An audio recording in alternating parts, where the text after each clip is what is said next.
there, top of the leaderboard. It's not the end of the world for me. I have one slight tip though for E-Arena. Tell 'em. When you take a fight, don't use 20 billion smokes to hide yourself. Just hold on to your utility. I'm telling you, they're quite useful in this event.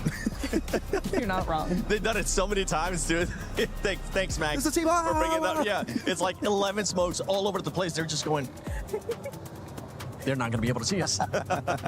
But yeah, for E-Arena, there is that one. But we got to talk about Aurora, especially because of the consistency, especially because what we've been talking about as well. This is a team that has caliber players in that squad. And then we have S2G, which they have 3 chicken dinners in total here in the finals. It's really interesting because both of these teams play very similarly, actually, right? Both of them are quite compact, quite quiet until they're able to spread out a little bit more, able to take those fights, able to push other teams away. They're very other team focused, right? But for me, okay, Aurora just has a little bit more of that expertise. See them getting an MVP award? It would be cool.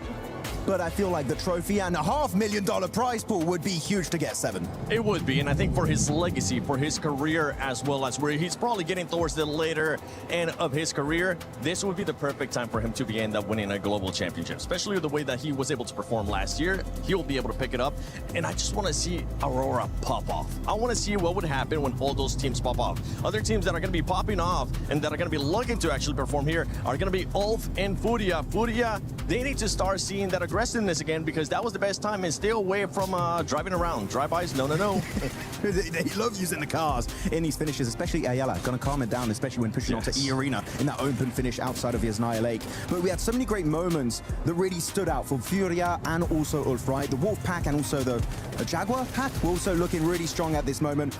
But in particular, I'm looking at these teams, they kept getting second places, right? You're looking at Furia, second place in PMMI, snatched away with a smash ruling by Nongshim Red Force. Then you're looking at Ulf, PMGO Season 1 in Jakarta, second place. PMGC before that, second place just behind Alpha 7. They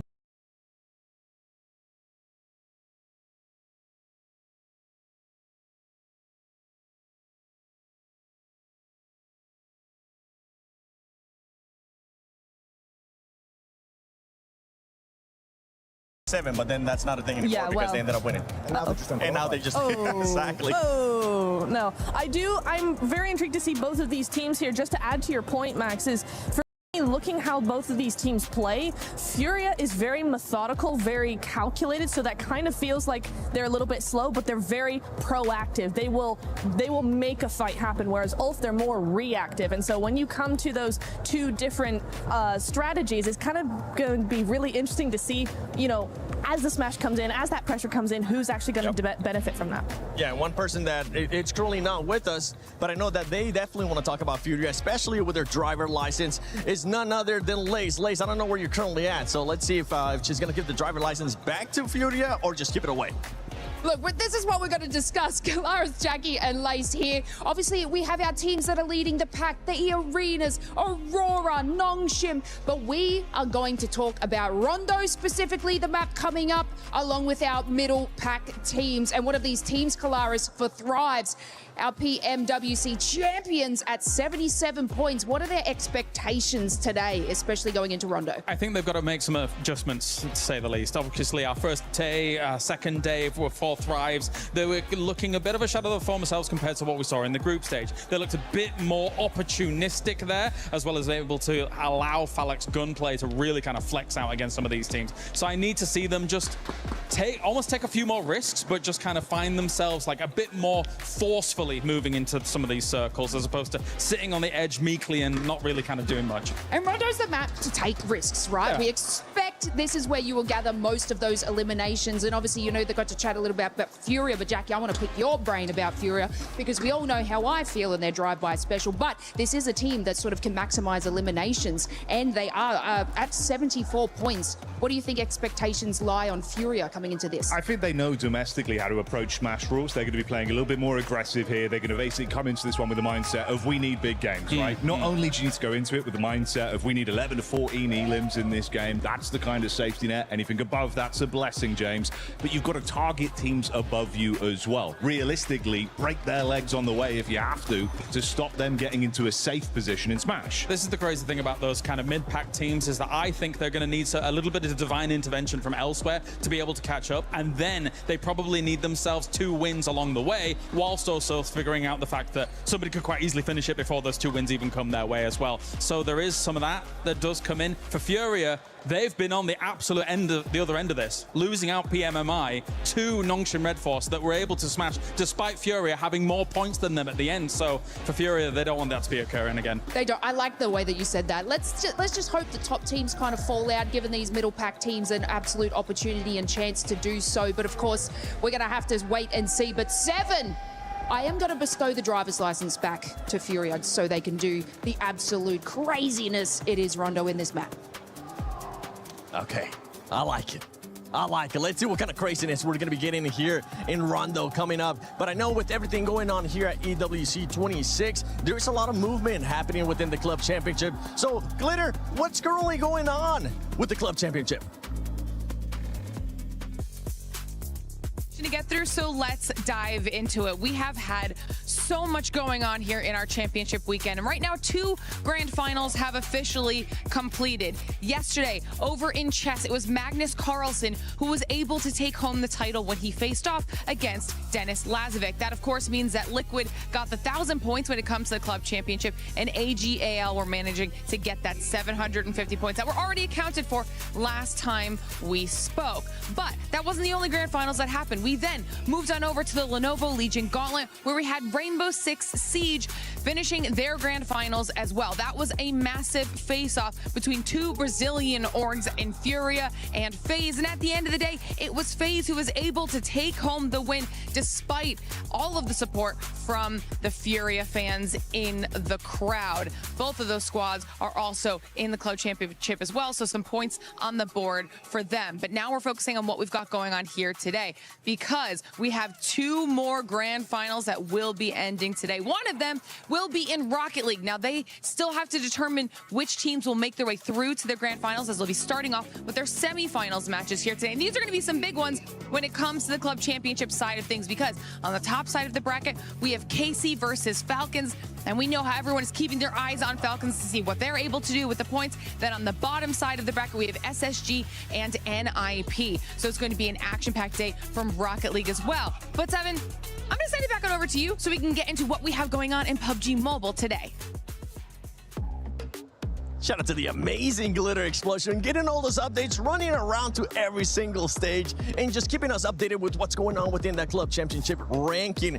But right now, I want to get some predictions out of you guys, because we've been getting the predictions out of the viewers.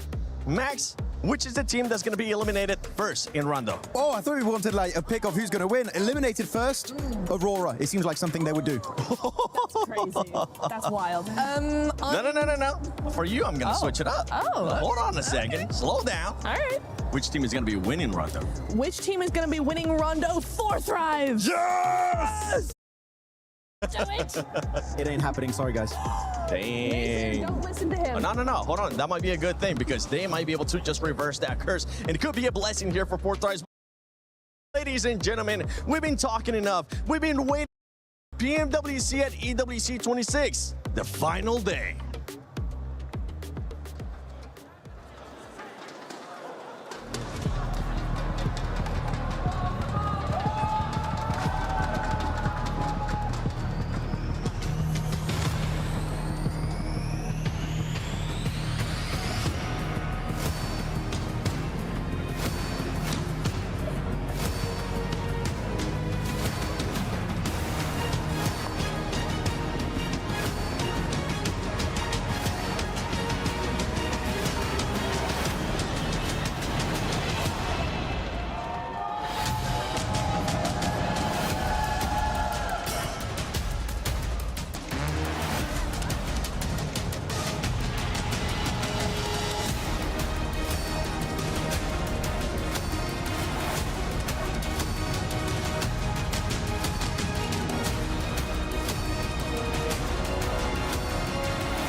journey has been relentless and the finish line is in sight. Just 6 maps sit between your team and the PMWC title. But Barney, the Smash Pool is here, so anyone who reaches 122 points can snatch the victory with 1 last chicken dinners and become our champion. There's something brutally honest about the final day. Indeed. Don't give me excuses, just give me results. My name is Barney Banks and I'm your host alongside the awesome Luti. And welcome to Smash Sunday! I hope you're ready at home because we are ready. So it's time to welcome one last time our finalists on stage, starting with Al Hula Club Esports!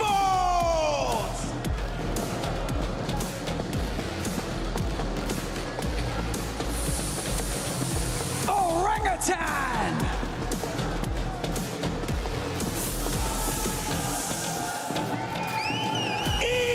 Esports!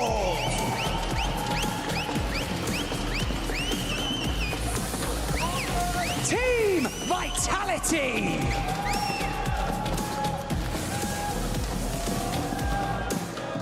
Godlike Esports!